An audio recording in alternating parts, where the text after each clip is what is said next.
প্রভু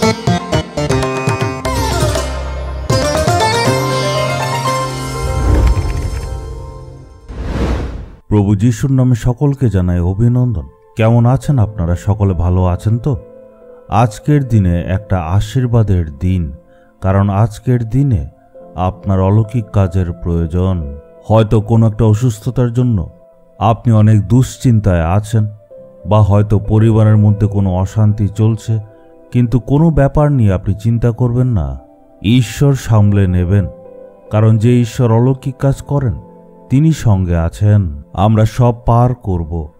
আজ ঈশ্বর একটা প্রতিজ্ঞা করছেন, কিন্তু এর আগে আমরা সবাই মিলে একটা সাক্ষ্য শুনব।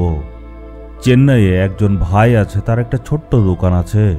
সে খুব পরিশ্রম করত, কিন্তু তার জীবনে সে যিশুকে চিনত না। তার জীবনে একটা ঘটনা ঘটেছিল।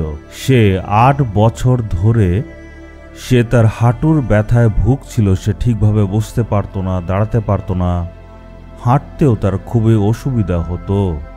সে হাসপাতালে গেল, তার পরীক্ষা হলো, আর ডাক্তাররা তাকে বলল, আপনার হাঁটু একদম দুর্বল হয়ে গেছে, এর জন্য আপনার অপারেশন করাতে হবে। কিন্তু এটা বলা সম্ভব নয় যে অপারেশন করলে আপনি সম্পূর্ণ সুস্থ হবেন। এই কথা শুনে সে অনেক দুশ্চিন্তার মধ্যে চলে গেল। সে ভাবল, অপারেশন করলেও যদি ঠিক না হই তাহলে কি লাভ, আমি যে কি করব, ঠিক হব কি হব না কোনো গ্যারান্টি নেই। তাই সে অনেক দুঃখের মধ্যে ছিল। তার একদম হাঁটতে খুবই কষ্ট হতো, উঠতে গেলে কষ্ট হয়, আবার উঠার থেকে বসলে কষ্ট হয়। হাঁটা চলার অসুবিধার কারণে এদিক ওদিক সে যেতে পারত না। একদিন হঠাৎ সে যখন মোবাইল নিয়ে ঘাটাঘাটি করছিল, আমাদের যে প্রোগ্রাম যেটা টিভিতে আর ইউটিউবে আসে, সেটা সে মোবাইলে ইউটিউবের মধ্যে দেখল। সে আমাদের পুরো প্রচারটা ইউটিউবের মধ্যে শুনল। আপনারা জানেন সেদিন কোন বাক্যটা তার কাছে আসলো?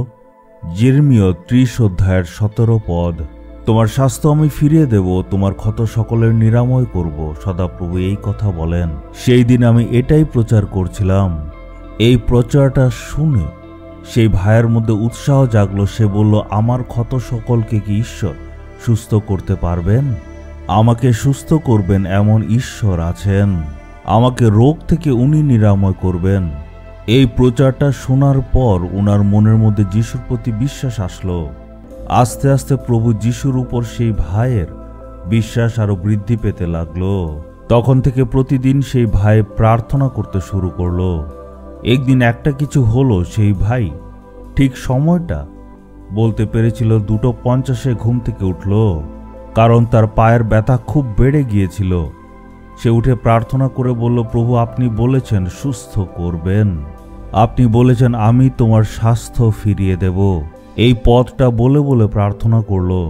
সেই মুহূর্তে একটা সামর্থ্য তার শরীরের মধ্যে চলে আসলো।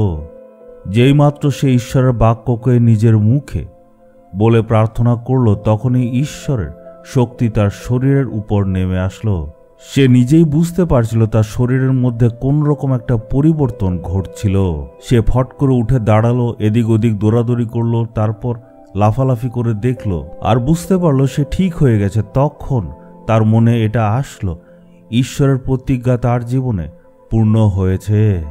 সেই ভাই সাক্ষ্য দিল, এই বাক্য দিয়ে আমি প্রার্থনা করেছি, আর এখন ঈশ্বর সম্পূর্ণভাবে আমাকে সুস্থ করে দিয়েছেন। সেই ভাই সাক্ষ্য দিল, বলল, ঈশ্বর আমাকে স্পর্শ করে আমাকে সুস্থ করলেন। এই জন্য প্রতিদিন আমাদের প্রার্থনা করতে হবে। সেই ভাই প্রত্যেক দিন 3টে থেকে 6টা পর্যন্ত এই দেশের জন্য প্রার্থনা করে। আমার প্রিয়জনেরা, ঈশ্বর সব কিছু করতে পারেন, আপনার জন্য অলৌকিক কাজ করবেন।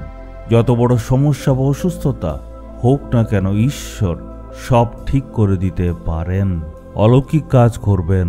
ঈশ্বর তার বাক্যে কি বলেছেন? আমি তোমার স্বাস্থ্য ফিরিয়ে দেব, তোমার ক্ষত সকলের নিরাময় করব। আপনি বুকে হাত রাখুন আর সম্পূর্ণ বিশ্বাস নিয়ে আমরা ঈশ্বরের কাছে প্রার্থনা করব।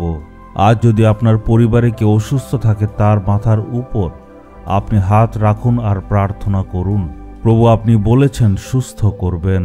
সেই প্রতিজ্ঞা অনুসারে আপনি আমাকে ও আমার প্রিয়জনদের আজকেই সুস্থ করে দিন। আপনি স্পর্শ করে সকল অসুস্থতা নিরাময় করে দিন। তাদেরকে আপনি স্পর্শ করে দিন আর তাদেরকে সুস্থ করুন যিশুর নামে। তাদের স্বাস্থ্য আপনি ফিরিয়ে দিন প্রভু। আমি বিশ্বাস করি যিশুর নামে তাদেরকে সকল অসুস্থতা থেকে আপনি সুস্থ করবেন। আমি বিশ্বাস করি প্রভু যিশুর নামে তাদের শরীরের মধ্যে সুস্থতা আসবে। যিশুর নামে চাইলাম, amen, amen. Jesus redeems Bengali YouTube চ্যানেলটি সাবস্ক্রাইব করুন,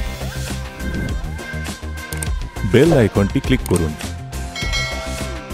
আমাদের প্রতিদিনের নতুন প্রোগ্রাম সম্পর্কে আপডেট পেতে।